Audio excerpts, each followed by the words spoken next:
Hari ini kita melanjutkan pembahasan dari Genesis, ini khotbah yang terakhir ya. Genesis pasal yang terakhir, pasal ke-50, Kejadian 50. Seharusnya tema hari ini kan kita memberikan judulnya ini ya, kematian Yusuf, the death of Joseph. Tapi saya pikir saya masih mau bahas yang kita belum sempat selesaikan di khotbah yang sebelumnya, yaitu dari perikop sebelumnya, itu mulai dari ayat 20 ya. Kita membaca dari ayat 20. Pasal terakhir itu pasal 50, Kejadian 50, kita baca dari ayat 20 sampai dengan terakhir ya. Saya baca, memang kamu telah mereka-rekakan yang jahat terhadap aku, tetapi Allah telah mereka-rekakannya untuk kebaikan dengan maksud melakukan seperti yang terjadi sekarang ini, yakni memelihara hidup suatu bangsa yang besar. Jadi janganlah takut, aku akan menanggung makanmu dan makan anak-anakmu juga. Demikianlah ia menghiburkan mereka dan menenangkan hati mereka dengan perkataannya. Yusuf ya maksudnya. Terakhir Yusuf meninggal. Adapun Yusuf ia tetap tinggal di Mesir beserta kaum keluarganya, dan Yusuf hidup 110 tahun. Jadi Yusuf sempat melihat anak cucu Efraim sampai keturunan yang ketiga, juga anak-anak Makhir, anak Manasye lahir di pangkuan Yusuf. Berkata Yusuf pada saudara-saudaranya, tidak lama lagi aku akan mati. Tentu Allah akan memperhatikan kamu dan membawa kamu keluar dari negeri ini ke negeri yang telah dijanjikannya dengan sumpah kepada Abraham, Ishak dan Yakub. Lalu Yusuf menyuruh anak-anak Israel bersumpah katanya, tentu Allah akan memperhatikan kamu. Pada waktu itu kamu harus membawa tulang-tulangku dari sini. Kemudian matilah Yusuf berumur 110 tahun. Mayatnya dirempah-rempahi dan ditaruh dalam peti mati di Mesir. Mari kita berdoa. Sudah berdoa untuk diri saudara masing-masing, sudah mendoakan orang di kanan, di kiri, di belakang, di depan saudara, dan saudara juga mendoakan saya. Mari kita buka suara. Bapa dalam surga, saat ini kami mohon kehadiran Tuhan ketika kami merenungkan firman. Berdoa supaya Tuhan sekali lagi turun menyapa kami. Kami boleh mengerti apa yang menjadi kehendak Tuhan, teguran, balutan, kekuatan, dorongan, penghiburan yang dari Tuhan, kekuatan, dan kami berdoa supaya Engkau memberkati hamba-Mu, memberkati kami semua. Memberkati juga melalui rekaman dari khotbah ini yang bisa disaksikan dan bisa memberkati juga orang-orang yang mengikutinya di waktu yang lain. Demi Yesus Kristus kami berdoa, kami bersyukur. Amin. Saudara, kalau sudah melihat di dalam ayat ke-20 tadi ya, kita sudah bahas ya tentang kedaulatan Tuhan, tentang bagaimana Yusuf yang melihat grand design of God sehingga dia tidak jatuh kepada kepahitan masa lampaunya ya. Bukan minggu lalu, Jumat lalu di persekutuan doa kita mengutip ini ya, mengkhotbahkan perkataan dari Paulus. Dia mengatakan, aku melupakan apa yang di belakangku ya, mengarahkan diri ke depan. Panggilan sorgawi yang dipercayakan, berlari-lari ya. So pandangannya Paulus itu ke depan gitu. Yang di belakang itu sudah ditutup di dalam anugerah Tuhan. Kita percaya salah satu orang yang dicatat di dalam kitab suci yang bisa melupakan masa lampaunya ya, itu adalah Yusuf ya. Yusuf itu melupakan masa lampaunya karena dia melihat ke depan, dia melihat kepada the promise of God. Menarik kalau kita melihat dalam bagian ini, nanti saya akan bahas lebih detail gitu ya. Di dalam bagian ini agaknya ada perubahan gitu ya. Perubahan di dalam kehidupan Yusuf dicatat di dalam pasal yang terakhir ini gitu. Ya, tapi nanti kita akan get back to point itu. Yang kita mau tekankan di sini adalah ini ya, kalau saudara membaca di dalam ayat itu, setelah Yusuf itu bisa melihat ke depan, dia nggak sakit hati, dia bisa menyerahkan, kalaupun ada guilt dari saudara-saudaranya itu Tuhan yang seharusnya mengampuni, bukan di dalam kekuatannya Yosef karena dia bukan Tuhan gitu. Tapi yang kita mau baca, yang kita mau tekankan di sini ya, setelah dia mengatakan memang kamu telah merekakan yang jahat, tetapi Allah telah merekakan untuk kebaikan. Ya, setelah dia melihat rencana Allah yang besar ini, lalu terus kemudian apa gitu?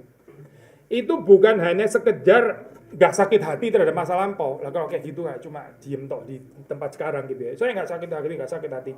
Bukan cuma itu tetapi setelah mengatakan kalimat ini ya, Allah telah mereka-rekakan untuk kebaikan. Lalu apa gitu? Lalu disusul dengan kalimat ini ya, dengan maksud melakukan seperti yang terjadi sekarang ini, yakni memelihara hidup suatu bangsa yang besar. Saudara, kalau kita percaya kedaulatan Tuhan, ya, kalau kita percaya Tuhan yang merajut kehidupan kita, ya rencananya itu besar, maka ini membawa saudara dan saya untuk diperhadapkan ya kepada calling, vocation. Ada vocation, saya. Sama seperti saudara ini ya Pak, balik tadi ya, kutipan dari ayat yang dari Paulus. Aku mengarahkan diriku melihat ke depan berlari-lari, panggilan sorgawi kan ya, sama, vocation, calling, berufung ya saya, berufung. Kita bukan cuma melihat ke depan dengan optimisme manusia gitu, apa-apa lah, ntar akhirnya perang ini akan berhenti gitu ya, coba menghibur diri supaya nggak terlalu sakit dan sebagainya. Bukan dengan positive thinking, bukan dengan optimisme, tapi dengan percaya kepada Allah yang memegang masa depan. Dan itu akibatnya penghayatan dalam kehidupan kita adalah ya kita setia dong berarti mengerjakan vocation kita. Saudara bisa baca ini jelas sekali ya di dalam ayat 21. Yosef akan melanjutkan, jadi jangan takut, aku akan menanggung makanmu dan makan anak-anakmu juga. Vocation ya sekali lagi. Bukan cuma sekedar nggak sakit hati, nggak apa-apa kok sudah lewat sudah. Tapi terus kemudian diem-dieman gitu. Bukan ya, bukan. Ini ada yang dipercayakan Tuhan yang dia perlu kerjakan, bahkan dikerjakan juga untuk saudara-saudaranya itu kan ya. Kalau kita betul-betul ini ya, saya bisa menutup masa lampau kita di dalam anugerah Tuhan, kalau ya betul-betul kita bisa menutupnya bersama dengan Tuhan dan anugerahnya itu, maka saudara bisa melihat ke depan dan saudara akan seperti Paulus mengenai berlari-lari mau mengerjakan panggilan sorgawi itu. Itu tandanya bahwa kita betul-betul ada closure dengan masa lampau kita. Ada orang yang nggak bisa, saya pernah bahas ini ya, pengulangan ini ya, nggak ada closure dengan masa lampaunya, terus dihantui dengan masa lampaunya. Akhirnya dia nggak bisa kerja juga, nggak tahu juga mau kerja apa gitu ya, karena keinget-inget ketarik terus ke belakang gitu ya, nggak bisa maju saya kehidupannya. Mau Tuhan berikan panggilan, dia juga nggak tertarik juga, karena dia lebih tertarik dengan masa lampaunya dia itu ya, entah masa lampau yang menyakitkan atau yang mengkhawatirkan atau apa ya, akhirnya dia stuck di situ, nggak bisa maju kehidupannya. Yosef tidak begitu loh, Yusuf tidak demikian, ya, dia dipimpin untuk melihat panggilan ini ya yang diberikan kepadanya dan dia setia mengerjakan. So ada, saya kutip Brueggemann ya, as usual. Ada korelasi di sini antara kehendak Tuhan untuk kehidupan, God's will for life, dan tanggung jawab Yosef, tanggung jawab Yusuf untuk provide ini ya, untuk menyediakan, memelihara umat Tuhan ini. Ada kaitannya itu. God's will for life ya. Kalau kita mengerti itu dengan Yusuf yang kemudian menyediakan ya, makanan bagi keluarganya di sini gitu. Dan itu karena dia melihat rencana Tuhan yang besar. Perhatikan deh saya di sini ya. Kita kadang berhadapan dengan dua macam ekstrim yang dua-dua keliru gitu. Satu sisi adalah model spiritualitas ya, we live it in God's hand gitu ya. Tapi nggak kerja apa-apa gitu ya, nggak kerja apa-apa. Ya, ada event apa, ada ya we live it in God's hand. Tapi kita juga nggak terlibat di dalamnya, kita juga nggak mau pelayanan gitu ya, live it in God's hand. Model fatalis kayak begini ya, saya. Model yang nggak mau terlibat di dalam pekerjaan Tuhan. Tapi juga ada ekstrem lain gitu ya, yang percaya ya apa sih yang namanya Tuhan itu ya, Tuhan sih ada sih betul gitu ya. Tapi semuanya tergantung kita gitu ya. Kita ini yang sebetulnya menentukan masa depan. Ya, everything is in our hands ya. God's grace ya oke lah, itu masa kita nggak percaya itulah. Tapi sebetulnya di dalam kehidupan ini ya kita yang mesti berjuang gitu ya. Kalau kita nggak berjuang ya sudah nggak ada masa depannya. Ini ekstrem yang lain sih. Ekstrem yang satu seperti kayak mengerti anugerah Tuhan tapi nggak mengerjakan apa-apa. Ekstrem yang ini bekerja dengan kekuatan sendiri tapi nggak percaya kasih karunia Tuhan. Saya sudah pernah bahas ya, ini apa tandanya apa orang nggak percaya kepada kasih karunia Tuhan itu. Waktu bekerja itu gampang sekali kalau ada achievement jadi sombong setelah itu. Saudara nggak dengar doksologi, nggak ada ucapan syukur di situ. Kemarin kita bahas ini kan ya. Kalau orang menderita dia berdoa ya. Kalau orang bergembira dia apa? Dia menyanyi gitu. Ada doksologi berarti kan saya. waktu di dalam keadaan gembira, ya, waktu kita melihat bagaimana Tuhan memberkati kehidupan kita, itu tandanya kalau betul-betul kita melibatkan Tuhan, itu ada ucapan syukur, ya, ada doksologi. Kalau itu nggak ada, dan berarti kita ini memandang hidup bukan dari perspektif pemberian Tuhan, bukan kasih karunia Tuhan, tapi kita sendiri yang berjuang dengan kekuatan kita sendiri. So, gagal atau berhasil itu ya tergantung kita. Tapi saudara melihat di sini ya, bukan dua-duanya ini. Gitu. Yusuf itu melihat dengan jelas bahwa ini Tuhan yang memenuhi janjinya. Tuhan yang mengendapkan rencana, visi, dream, mimpi yang diberikan kepada Yusuf ini kan ya. Bukan mimpinya Yusuf tapi mimpinya Tuhan, gitu, mimpinya dari Tuhan. Dan Yusuf sendiri ada bagian yang dia ya vocation itu tadi saya berhubung ya. Dia menerima vocation ini gitu. Jadi rencana Tuhan bukan tanpa tanggung jawab Yusuf. I think di dalam reform teologi kita jelas lah saya ini apa di dalam hal ini gitu. Against gambaran model anugerah yang fatalis gitu ya. Atau model berjuang dengan kekuatan sendiri dan nggak percaya anugerah Tuhan ya. Nggak melihat bahwa hidup ini diberi oleh Tuhan. Kayaknya enggak sih, kayaknya saya menentukan, saya kerja keras, ini jasa saya, hasil saya dan sebagainya. Akhirnya nggak membebaskan dia menghidupi narasi yang seperti ini tuh nggak membebaskan. Dua-duanya nggak membebaskan. Lalu kemudian di dalam bagian ini sebelum kita masuk ke ini ya, Death of Joseph, itu ada kata comfort ya saya, comfort. Ini penting ya saya, kalau di dalam spiritualitas Kristen kita sudah sering juga bahas ini ya. Heidelberg Katekismus memulai kalimat pertama dengan comfort, trust ya.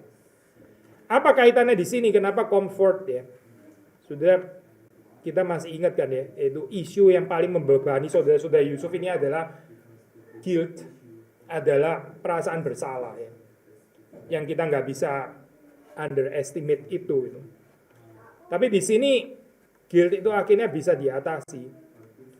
Jadi kehidupan yang tadinya dilihat semata-mata dari perspektif retribusi ya. Masih ingat ya saya istilah ini ya.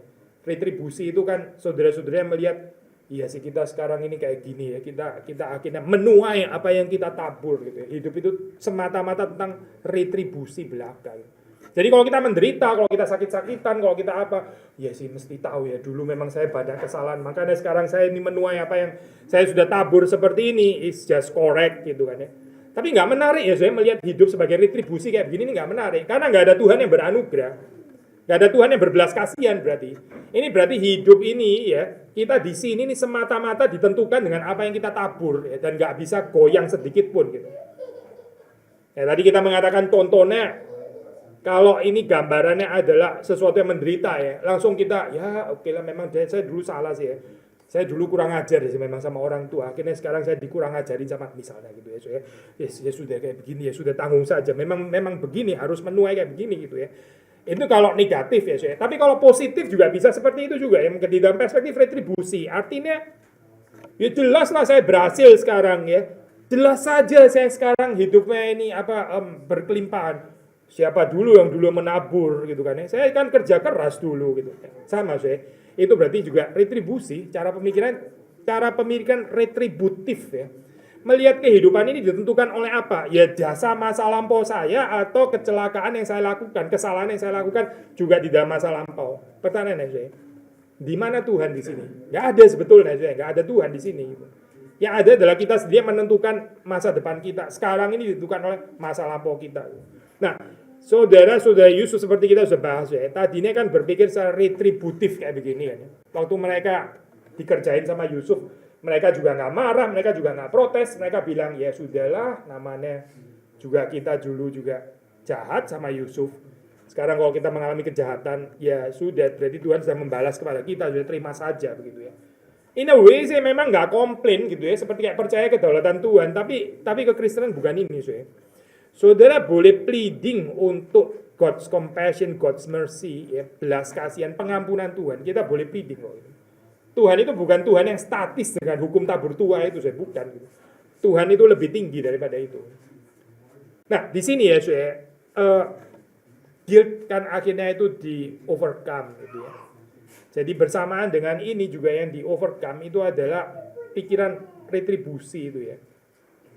Retribusi, cara pemikiran ini sekarang digerakkan sekali lagi menuju kepada isu yang lebih luas, yaitu isu vocation. Vocation itu kita nggak bisa overemphasize ya sebetulnya gitu. Ini sesuatu yang kita nggak bisa terlalu menekankan. Sudah di dalam kehidupan ini ya, kalau kita nggak lagi menjalankan vocation ya, sudah bisa gelisah loh, bener loh, sudah akan gelisah gitu. Saudara nggak tahu apa ya sebetulnya hidup ini apa gitu. Selama kita masih hidup ya, selama kita masih hidup di dalam dunia, itu masih ada panggilan. Saya nggak mungkin nggak ada panggilan, itu nggak mungkin. Gitu. Kita bisa ada waktu traveling, even mungkin suatu saat ntar saudara ini ya Pak, masuk ke usia pensiun, nggak tahu di sini umur berapa sih, 65, 67, berapa ya, 67 gitu ya. Kalau di Indonesia itu amazing, saya 55 gitu ya. Nggak membingungkan ya, setelah itu mesti kerja apa gitu. Kalau pegawai negeri ya maksudnya. Waktu masuk di dalam bagian itu ya, saya, itu saudara jangan pikir terus kemudian sudah nggak ada lagi panggilan loh. Bukan loh. Selama kita masih hidup ya, selama itu ya kita itu masih ada panggilan. Berarti menurut Tuhan belum selesai, saya, pekerjaan kita itu belum selesai. Nah, bagaimana saya kita bisa menjawab panggilan Tuhan? Pertama ya peka ya panggilan. Yusuf ini kan sudah terakhir kan ya. Ini kan dia sudah mau mati ya, seperti kita baca dalam bagian ini. Sebentar lagi kan dia mati gitu ya. Tapi just before ya, sebelumnya dia masih bicara, saya ini punya vocation, berhubung masih memelihara kamu. Dia jelas sekali, vocation itu jelas sekali. Dia enggak, aduh hidup saya sudah terlalu susah ya. Saya sekarang sudah tua, sudah ngasuh. Sekarang saya mau cruise ya. Saya mau keluar masuk cruise gitu. Dari cruise ini pindah cruise itu. Bukan ya, saya bukan gitu. Saya dulu waktu di Heidelberg masih ini saya studi ya, ketemu nenek-nenek tua gitu ya. Itu sekali-kali nih kalau nggak salah. Saya kan hampir jarang sekali ya, saya minggu itu ada di Heidelberg itu hampir nggak pernah loh saya, karena setiap minggu selalu ini kan ya, selalu muter. Cuma hari itu entah saya lupa ya, kenapa kok bisa di Heidelberg hari itu. Saya kebagian di Heidelberg, saya nggak muter, so saya ada di Heidelberg. Terus kemudian saya tanya sama nenek-nenek tua itu hari Minggu saya. Hari Minggu saya tanya, ini kebaktian di Heiliggeistkirche itu jam berapa ya sebetulnya? Oh, dia jelasin. Iya. Oh iya, mau ke gereja ya? Iya, ke gereja. Iya, jam segini kebaktiannya ya. Ntar kita ketemu di sana ya. Saya senang juga ya. Ada ini apa? Orang Kristen yang akan ibadah sama-sama. Jam itu waktu saya kebaktian sampai selesai kayaknya saya nggak lihat nenek ini di mana ya, katanya mau ketemu gitu. Gak ada. Terus kemudian saya keluar dari sana. Nenek itu keluar dari restoran. Saya agak jengkel. Ini makan padek. Gimana ya ini ya? Ngomong kebaktian, dia menikmati hidup, bukan nggak salah sih menikmati hidup ya. Tapi jamnya kebaktian, dia kebaktian di restoran akhirnya. Ada panggilan nggak ya di dalam hidup ini ya, di dalam masa-masa itu gitu. Atau ke gereja pun juga dianggap sudah jadi beban gitu. Restoran ini yang menarik bisa makan gitu ya, even di hari Minggu, even di jam kebaktian gitu. Sekali lagi ya, saya balik kepada Yusuf ya. Yusuf bukan itu loh, saya bukan gitu. Dia juga bukan orang yang nggak bisa berhenti gitu misalnya ya. Dasar ini sudah tua masih nggak mau, masih tetap bercoba. Bukan itu juga, bukan. Ini bukan orang post power syndrome juga, bukan. Saya bukan. Ini orang yang jelas bahwa di dalam kehidupan itu masih ada panggilan yang dia harus kerjakan di hadapan Tuhan. Apa saya? Sederhana ya, sederhana. Ini loh, comforting ya, menghibur. Sederhana ya saya. Saudara pikir apa sih kalau saudara ini ya Pak, kita sudah tua gitu ya, mungkin kasih nasihat kepada yang muda-muda, saya lebih berpengaruh, ya boleh juga kayak gitu ya. Comforting saya, comforting. Siapa yang bisa comfort ya? Yang punya kuasa penghiburan itu siapa saya? Pasti orang yang sendirinya menerima comfort dari Tuhan. Dan Yusuf itu orang yang comforted ya, makanya dia bisa comfort yang lain gitu. Kalau seandainya saya hidupnya Yusuf penuh dengan kepahitan gitu misalnya, apa dia bisa comfort saya? Nggak mungkin lah. Yang ada bukan comfort, yang ada adalah curcol terus ya. Maksudnya ini apa? Sudah dia apa ini lepas sampah yang ada di dalam itu terus komplain tok isinya gitu ya. Karena hidup itu terlalu pahit. Aduh, kok gitu ya? Tapi Yusuf tidak loh saya. Yusuf itu menghibur. Dia kenapa ya bisa menghibur? Kenapa ya? Ya karena dia sendiri memberi dirinya itu dihibur oleh Tuhan, memberi dirinya dihibur oleh Tuhan. So di sini ya saya, kalau sudah mengingatkan, by the way, ini saya minggu lalu ini koreksi sedikit ya, belum diedit saya. Minggu lalu itu saya salah sebut nama ya, itu apa sedikit ketuker antara Yusuf dan Yakub ya, yang minta apa itu, yang minta anak ya. Terus dijawab, saya ini Tuhan apa bisa kasih anak kepada, itu bukan Yusuf ya, tapi Yakub. Saya minggu lalu salah ngomong itu Yusuf ya, salah pikir juga, bukan cuma salah ngomong. So hari ini nggak boleh salah. Yakub ya, Yakub itu sudah tahu waktu Yusuf diceritakan mati ya. Yakub dikatakan di situ dia menolak dihibur. Yakub menolak dihibur. Tapi di sini kemudian seluruh Israel ini akhirnya dihibur oleh Yusuf. So, sudah bisa baca itu di pasal 37 ya. Pasal 37 ayat 35. Yakub yang tadinya terlalu sedih ya, stricken by grief. Sekarang ya Israel ya mendapatkan penghiburan dari Allah melalui Yusuf. Comfort itu penting loh saya. Saudara jangan, ini by the way, istilah comfort itu maksudnya trust ya.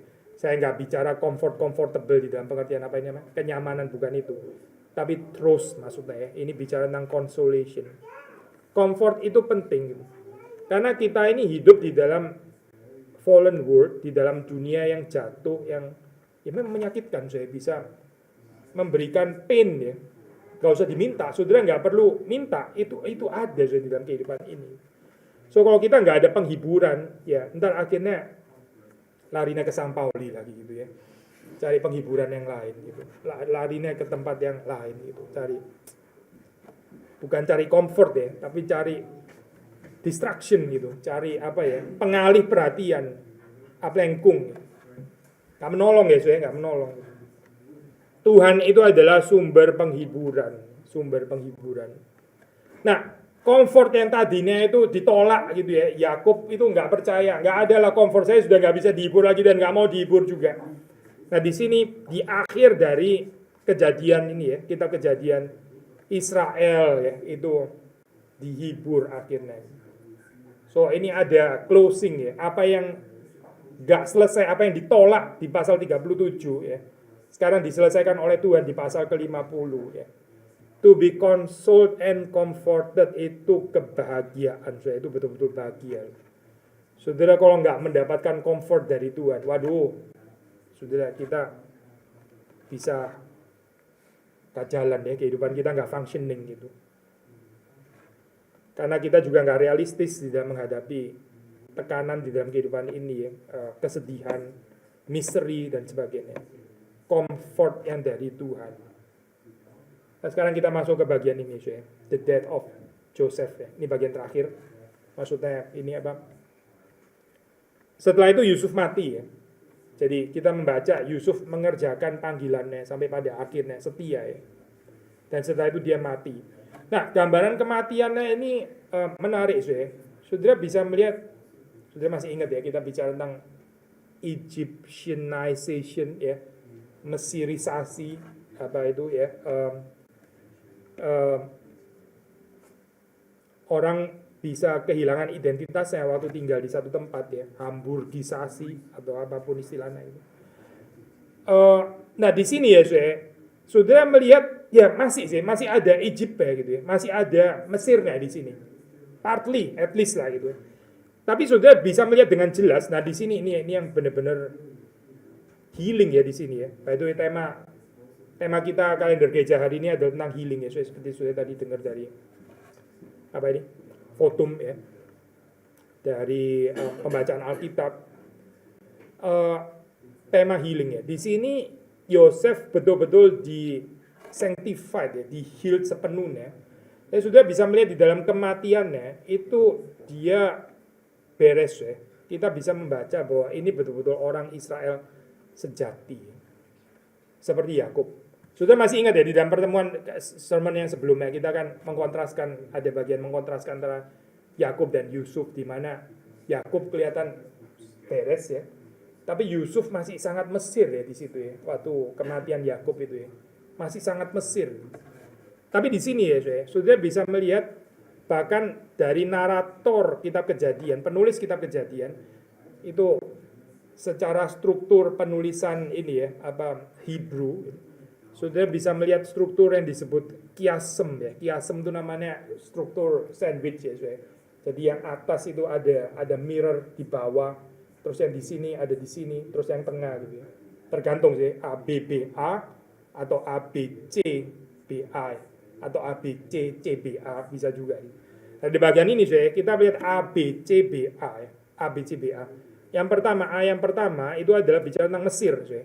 Kalau sudah baca di dalam ayat 20 ya, itu dikatakan bahwa Yakub itu umurnya penuh di Mesir ya.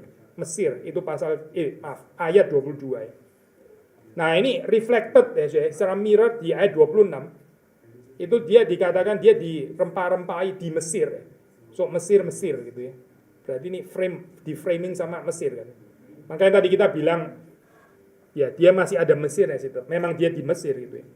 Tapi sudah perhatikan ya, setelah A ini ya, terus kemudian waktu kita masuk ke B, itu di ayat 24 di ayat 23 ya, 23 dan 25. Tadi 22 26 ya saya. 22 26. Sekarang 23 dan 25 ya. Ini bagian B-nya. B-nya itu bicara tentang the land, saya. Bicara tentang tanah. 24 bicara tentang 23 bicara tentang tanah, 25 juga bicara tentang tanah ya. Lalu yang di tengah, nah di tengah ini biasanya yang paling penting saya. Yang di tengah ini ada centernya kan berarti kan ya. Kalau di sandwich itu ya dagingnya itu yang di tengah gitu ya. Itu bicara tentang promise, bicara tentang janji di situ. Land promise ya.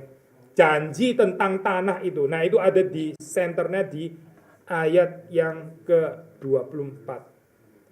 So, sekali lagi ya saya. Kalau kita melihat luarnya, frame-nya ya, by the way, frame itu ya yang luar gitu ya saya. Luar itu ya bukan nothing sih. Tapi kalau di dalam struktur kiastik itu ya, yang kita lihat tuh center yang di dalam itu sebetulnya apa gitu. Itu yang menentukan sebetulnya. Nah, ini luarnya ya dia Egypt, memang dia Egypt kok gitu. Dia panjang umurnya, penuh umurnya di mana? Ya di Mesir. Memang dia lagi di Mesir gitu. Dan dia dirempah-rempahi dengan cara apa? Ya cara Mesir, memang dia di Mesir, matinya di Mesir. Seperti Yakub juga dirempah-rempahi juga kan ya. So, frame luarnya itu bicara tentang Mesir gitu ya. Tetapi ya, kalau saudara melihat, by the way saya, ini cara kematian gini saudara jangan pikir ya semua orang Mesir ini ya, cara mati yang kayak begini, ini sebetulnya adalah seperti Firaun gitu. So ini cara mati yang tinggi sekali saya. Bukan berarti setiap orang Mesir terus rempah-rempah kayak begini ya, enggak lah gitu. Ini sangat khusus ya cara mati yang seperti ini ya. Itu sebetulnya adalah yang layak diperlakukan sepertinya adalah Firaun gitu. Dan Yusuf ya itu mendapatkan itu. Jadi ya dari perspektif Mesir ini honor. Nah, tetapi ya waktu saudara melihat di dalam struktur itu tadi yang lebih dalam ya, saudara bisa melihat bahwa hati dari Yusuf ini ya, menyatakan bahwa dia akhirnya toh mengerti bahwa dia adalah orang Israel sejati. Ini perlu proses ya ternyata perlu proses gitu. Sekali lagi ya, saya nggak mau mengulang khotbah-khotbah yang sebelumnya, kita sudah pernah bahas ya bagian itu ya. Tapi tadinya kan lumayan kontras antara Yakub dan Yusuf gitu ya. Yusuf kan assimilate too much dengan ini ya, Mesir gitu. Tapi di sini dia berubah, dia disembuhkan, saya pakai istilah ini ya. Minggu kalender hari ini ya. Dia dipulihkan, dia disembuhkan. Hatinya itu dinyatakan bahwa dia memang sungguh-sungguh adalah orang Israel. Dari mana kita tahu gitu. Perhatikan di dalam ayat 23 ya. Saya baca ya ayat 23, kita membaca lagi ayat 23. Jadi Yusuf sempat melihat anak cucu Efraim sampai keturunan yang ketiga, juga anak-anak Makhir, anak Manasye lahir di bangkuan Yusuf. Ini apa sih artinya? Ini berarti Yusuf identitasnya itu ditaruh secara secure ya, di dalam silsilahnya Israel gitu. Ya, Yusuf nggak diceritakan di sini identitasnya piramid apa yang dia ikut desain, piramid apa juga menarik sama sekali gitu ya. Atau selokan mana yang dia ini, sistem perairan mana di Mesir, dia nggak dibicarakan berdasarkan itu. Gitu. Dia bahkan nggak dibicarakan berdasarkan lumbung-lumbung yang dia pernah initiate bangun supaya nggak kelaparan. Nggak ada sama sekali bagian ini, saya. Bagian itu nggak, seperti kayak nggak penting ya gitu. Padahal itu penting sekali saya untuk Mesir kan ya. Itu termasuk kejayaan Mesir kan ya. Tapi Yusuf nggak dibicarakan dalam konteks itu, saya. Itu nggak penting, saya nggak penting itu. Saudara ini ya, kalau kita akan makin tua. Dari suatu saat kita meninggal ya. Saudara ingin dibicarakan apa ya? Di funeral service saudara. Mungkin kita nggak tertarik kali model identitas kayak begini ya. Ini anaknya siapa dan punya anak namanya ini, cucunya ini. Kok kurang keren ya kayak gini ya. Masa saya cuma dibicarakan di antara generasi-generasi kayak begini. Tapi inilah saya cara iman Israel ya, menyatakan bahwa ini loh identitas yang benar itu seperti ini gitu. Umat Tuhan ya, tahu generasi sebelumnya Abraham, Ishak, Yakub, Yusuf, lalu kemudian ada Efraim, Manasye dan seterusnya. Ya ini yang pertama saya menyatakan bahwa dia betul-betul adalah orang Israel sejati. At least penulis kitab Kejadian membicarakan Yusuf di dalam pengertian ini. Gitu. Yang kedua, saudara perhatikan seperti Yakub ya. Yusuf juga di sini sadar bahwa tempat peristirahatan yang sesungguhnya itu adalah di tanah perjanjian, bukan di Mesir. Tadinya very much Mesir, urusannya semuanya dengan Mesir, identitasnya sangat ditentukan oleh Mesir. Tapi dia akhirnya tahu ya, dipulihkan, disembuhkan bahwa sebetulnya bukan di sini. Ini bukan tentang Hamburg, Stockholm, Berlin atau Swiss atau apa ya. Bukan itu. Ini tentang tempat perhentian yang akan datang. Gak terlalu penting sih sebetulnya kita lewat mana gitu. Karena ini semua lewat kan ya. Kita nggak trying to establish our own empire di sini anyway gitu. Tapi bagaimana terlibat di dalam cerita kerajaan Allah kan.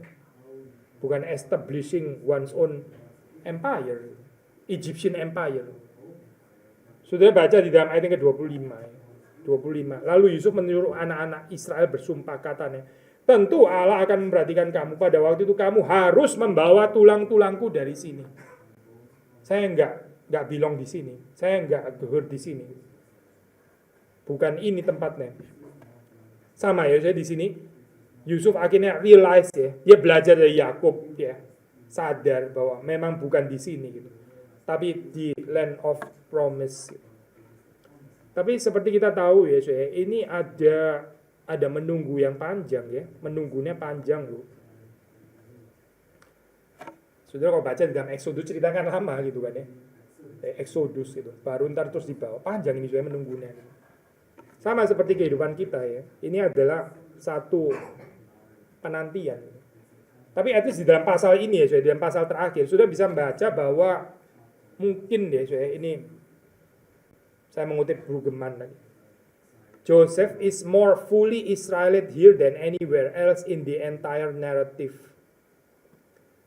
Yang Yusuf digambarkan paling Israel tulen sejati ya. Ya, itu di bagian ini di bagian terakhir. So dia ada beautiful closure ya. Endingnya itu very beautiful. Ini bukan ending yang terus kemudian gak jelas identitasnya gitu ya. Kok dia seperti kayak bukan orang Kristen lagi misalnya gitu ya. Kok dia kayak kehilangan iman Kristen. Bukan. Ini justru dia terakhir, dia paling jelas bahwa dia ini adalah true Israelite. Ini orang yang percaya kepada Yahweh. Dari mana saya? Dia betul-betul memeluk ya sepenuhnya promise of God. Itu saya membedakan itu. Dengan tulang-tulangnya itu bawa sana, itu maksudnya apa sih? Maksudnya saya berjalan di dalam kuasa janji Tuhan. Bukan apa yang saya capek itu. Bukan apa yang saya tinggalkan untuk anak-anak saya. Gak penting itu, gak penting. Bukan itu gitu.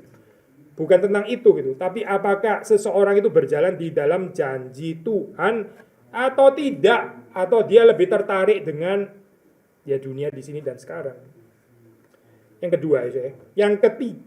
Yang ketiga Yusuf seperti kita baca, dia meneguhkan kembali pentingnya janji. Ini berkaitan dengan yang terakhir tadi ya. janji tentang tanah itu ya. Bahkan dia minta untuk bersumpah ya ini ya. Anak-anak Israel itu bersumpah.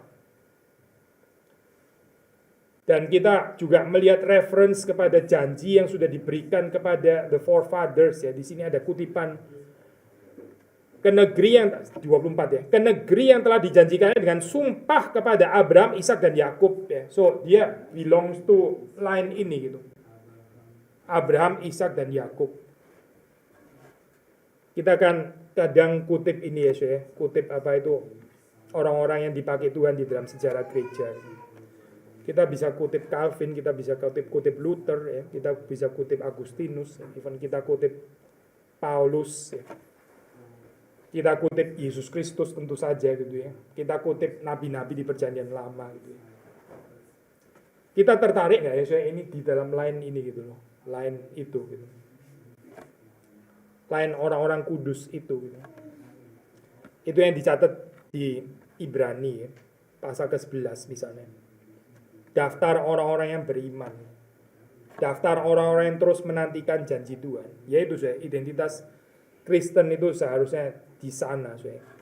Dan ini ya saya, Brueggemann again mencatat, this is the only time ya, the only time the promise is on Joseph's lips. The only time saya di sini gitu. Saudara nggak ketemu di bagian yang lain lagi gitu. Menarik ya saya.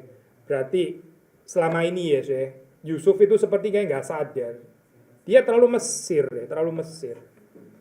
Tapi di sini di akhir hidupnya, dia betul-betul sadar bahwa hidup ini adalah hidup yang digerakkan oleh janji Tuhan. So, saudara melihat gambaran seorang Israel sejati di sini yang berharap kepada janji Tuhan. Hanya pada waktu kematiannya ya, Yusuf itu menyadari betapa pentingnya hal ini. Alangkah bahagianya saya, alangkah diberkatinya kita kalau saudara dan saya nggak usah tunggu sampai di ranjang kematian gitu ya. Baru terus kemudian merasa ya everything is vain gitu ya. Kok telat sekali ya saya, itu agak telat loh sebetulnya. Hari ini ya saya, hari ini gitu. Mari kita belajar minta kepada Tuhan. Sadar, hidup ini adalah perjalanan yang digerakkan oleh janji Tuhan. Nggak ada grudges, nggak ada sakit hati ya. Sudah ditutup oleh Tuhan. Yang ada itu adalah pengharapan. Pengharapan akan apa saya? Pengharapan bahwa Tuhan akan mengunjungi umatnya. Itu visit ya, satu istilah khusus ya di dalam Alkitab itu. God will visit. So, saudara bisa bayangkan kalau kitab ini ya, ini waktu dihayati di dalam zaman exile. Exile, pembuangan Israel ya. Itu berarti kan mereka langsung mengerti ya dari cerita ini, masuk pas ya di dalam konteks exile. Kita ini sekarang masih di exile ya, Babylon. Kita bukan di sini. Nanti Tuhan akan bawa pulang lagi ke land of promise ya. Dari cerita Yusuf ini ya. Resonan ya saya, sangat resonate dengan ini, relate dengan pengalaman mereka waktu di exile. Kita ada resonan juga nggak ya saya, waktu kita baca ini ya. Kita tergerak nggak dengan ini? Kalau kita nggak tergerak ya saya, kalau sampai kita nggak tergerak, itu berarti kita nggak melihat hidup di sini ini exile gitu.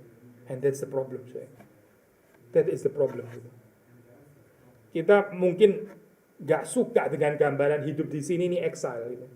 Kita maunya bisa nggak sih hidup di sini nih sedekat mungkin seperti paradise gitu ya. Kalau bisa saya mau build establish paradise on earth. Ya itu saya, itu narasi Egyptian Empire sebetulnya gitu. Bukan narasi Kristen, narasi Egyptian Empire. Tapi kalau saudara melihat hidup ini ya sebagai tempat pembuangan ya, yang kita berlamentasi menantikan pembebasan, Exodus, ya, kembali, return, homecoming. Dan cerita Yusuf ini boleh ada resonansi di dalam kehidupan kita. Dan cuma bisa ada resonansi kalau kita melihat kehidupan ini memang benar, exile. Gitu. Saya terbuang, saya bukan di tanah saya sendiri. Harap Tuhan menolong kita ya saya untuk bisa menghayati ini di dalam kehidupan kita. Hidup itu adalah penantian kembali kepada Kristus, tanah perjanjian yang sesungguhnya. Mari kita masuk di dalam doa. Tuhan, kami bersyukur untuk apa yang kami renungkan pada hari ini, dan kiranya Tuhan menghidupkannya di dalam hati kami. Kami berdoa supaya bersama dengan Yusuf, bersama dengan Yakub, kami bisa melihat ke depan, bukan melihat kehidupan yang di sini dan sekarang, tapi bagaimana kami bergerak untuk menuju kepada Tuhan, yang adalah tempat perhentian kami yang sesungguhnya. Selama kami berada di dalam dunia, di tempat pembuangan ini, Tuhan masih mempercayakan kepada kami panggilan, dan beri kepada kami kekuatan, penghiburan, bahkan sukacita mengerjakan panggilan kami di sini dan sekarang, dengan senantiasa melihat ke depan, kembali kepada Tuhan. Terima kasih Tuhan, sebentar juga kami akan perjamuan kudus. Ini pun juga adalah satu undangan, cicipan kami untuk melihat ke depan. Suatu saat kami akan berpesta dengan Engkau, berhadapan muka dengan muka, duduk semeja dengan Tuhan. Dan kami boleh mencicipinya di sini dan sekarang. Tuhan meneguhkan, menguatkan pengharapan eskatologis kami. Demi Yesus Kristus kami berdoa, kami bersyukur. Amin.